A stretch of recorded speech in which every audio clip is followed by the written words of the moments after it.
Thank you so much, President Barroso, for those really important words of support.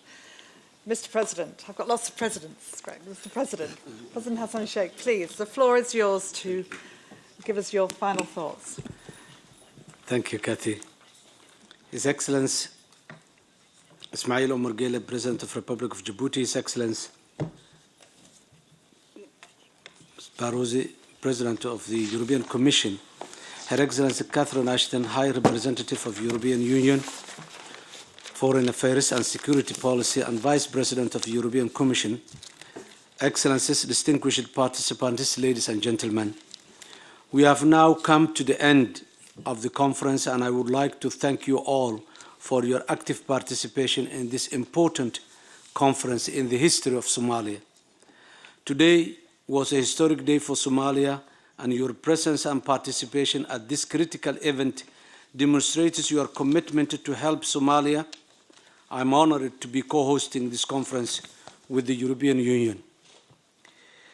On behalf of the federal government and the people of Somalia, allow me to express my votes of gratitude and appreciation to the European Union for its relentless effort, dedication, and leadership in assisting Somalia on our path towards peace and stability. You have been our strong partner for many years, and we are truly in debt in this regard.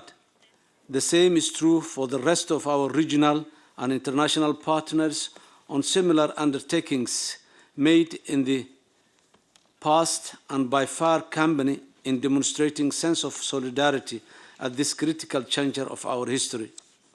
Important to note that it is quite demanding, timely, and comes in the hour of need. Let me start with undeniable truth that's worth noting and no doubt calls for a sense of reflections.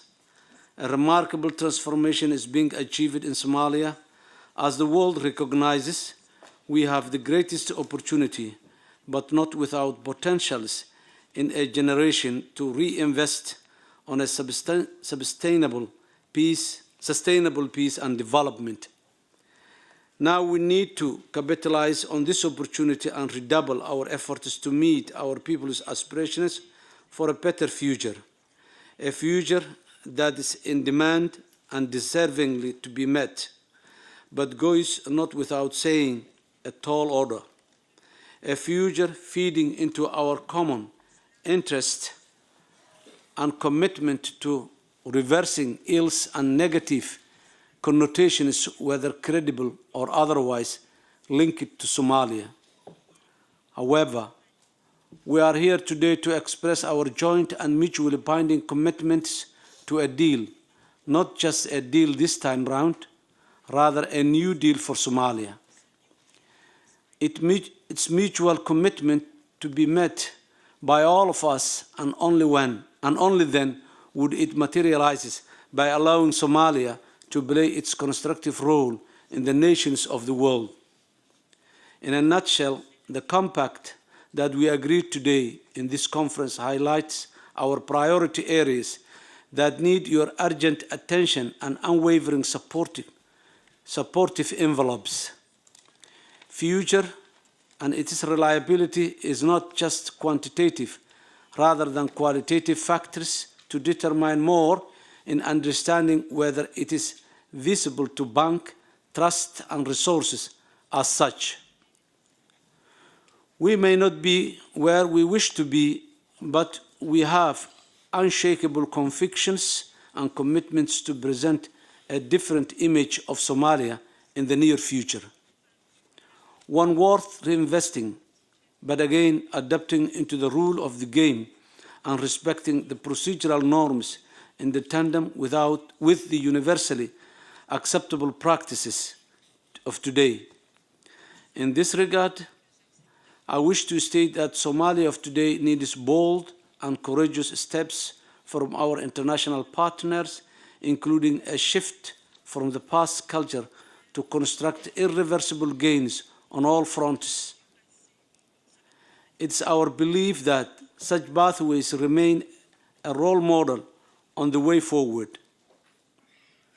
Excellencies, ladies and gentlemen, Finally, I wish to state Somalia has genuine international partners that took bold and courageous decisions, not only for attending this conference, but rather showing its generosity to assist Somalia.